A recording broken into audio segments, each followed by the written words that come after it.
এই যে pulmonary arterial hypertension এর যে কমন সাইন অ্যান্ড সিম্পটম সেগুলো কি? ধরুন আপনার কোনো হার্টের সমস্যা নেই, ফুসফুসেরও সেরকম অ্যাপারেন্ট কোনো সমস্যা নেই, কিন্তু বারবার তারপরেও আপনি হাঁপিয়ে যাচ্ছেন। আপনার দেখা যাচ্ছে যে মাঝে মধ্যে সিনকোপ অর্থাৎ মাথা ঘুরে পড়ে যাওয়ার মতো কিছু সিম্পটম দেখা দিচ্ছে। এবং অনেক সময় এটা যখন আস্তে আস্তে দীর্ঘ সময় ধরে থাকতে থাকে, তখন দেখা যায় যে আস্তে আস্তে রাইট সাইডেড হার্ট ফেলিওরের দিকে আপনি চলে যাচ্ছেন।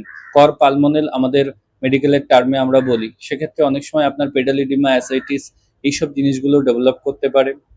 এবং অনেক ক্ষেত্রে দেখা যায় যে একটা চেস্ট পেনেরও সিমটম কমপ্লেন নিয়ে এই সমস্ত রোগীরা আসেন। এখন এই যে পালমোনারি আর্টেরিয়াল হাইপারটেনশন এই সমস্ত রোগীদের ক্ষেত্রে আমরা কি করি? প্রাথমিকভাবে একটা ইকো করা হয়।